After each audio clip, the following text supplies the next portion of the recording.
The Lord be with you. And with your spirit. A reading from the Holy Gospel according to Matthew. Glory to you, O Lord.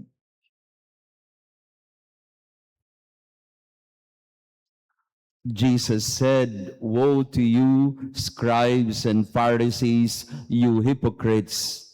You are like whitewashed tombs, which appear beautiful on the outside, but inside are full of dead men's bones and every kind of filth. Even so, on the outside, you appear righteous, but inside you're filled with hypocrisy and evil doing. Woe to you, scribes and Pharisees, you hypocrites!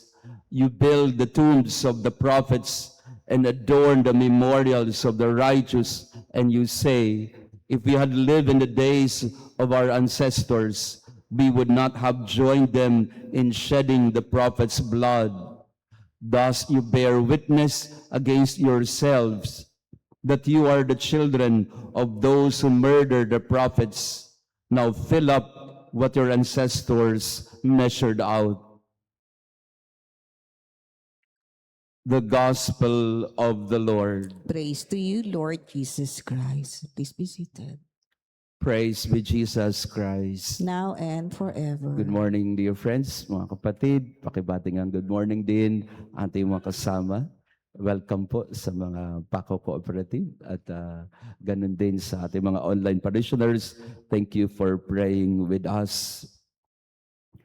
Minsan po meron akong ikinasal sa Tagaytay na late kami siguro mga for about 2 hours, 2 oras bago magsimula yung wedding. Around 2 o'clock yung wedding, pero nakapag-start kami halos mag-alas 4 na. Dahil ako po'y naimbitahan lang, hindi ka naman pwedeng magreklamo. I was patiently waiting sa may sanctuary, sa likod sa may sacristy sa likod. And then lumapit sa akin yung wedding coordinator, nag-apologize kasi, "Father, pasensya na po, hintay lang po tayo kasi hindi pa raw ho tapos make-upan ang bride." Nakatingin lang ako sa kanya, hindi pa raw tapos ang make-up ng bride. Sa loob-loob ko, gaano ba katagal yung mag-makeup na yan? Yung pala, sa isang igaglam up na bride, kailangan dyan minimum ng 2 hours, 2 oras. 2 oras.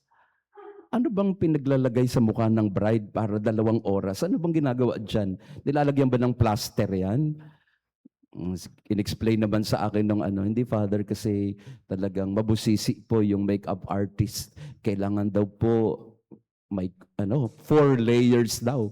4 layers ang ilalagay sa mukha. So anong ginawa sa mukha ng bride? Hindi niya na mukha yan.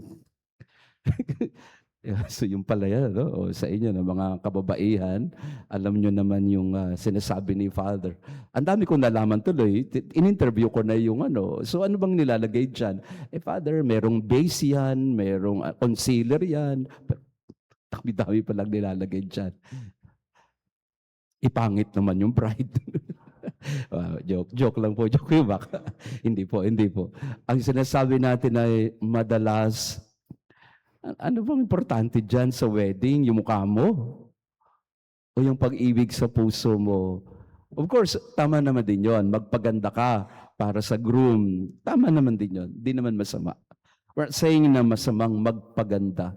Pero minsan, OA naman na nakakalimutan na natin yung what is essential, what is truly important. At yung sinasabi ni Jesus sa Ebanghelyo ngayon, sabi niya sa mga Pariseo at Skriba, "You are like whitewashed tombs."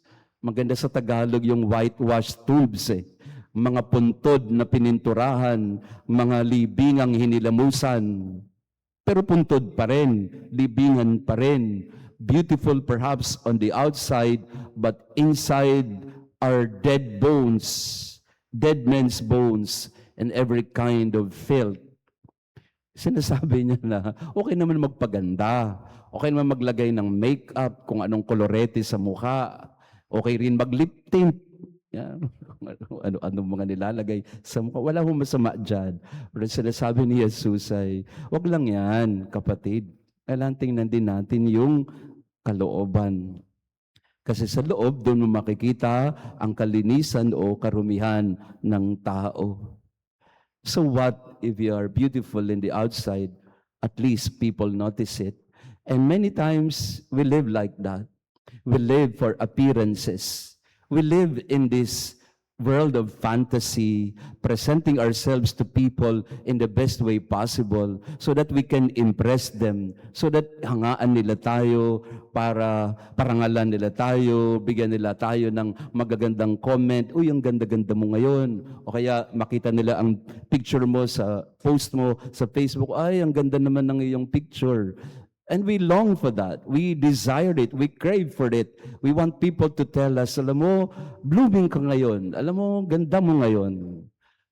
Again, nothing wrong with that, but sometimes we live our lives as if we are living in a movie. Akala natin nasa pelikula pa rin tayo. Minsan pakiramdam mo, si Nora Honor ka eh.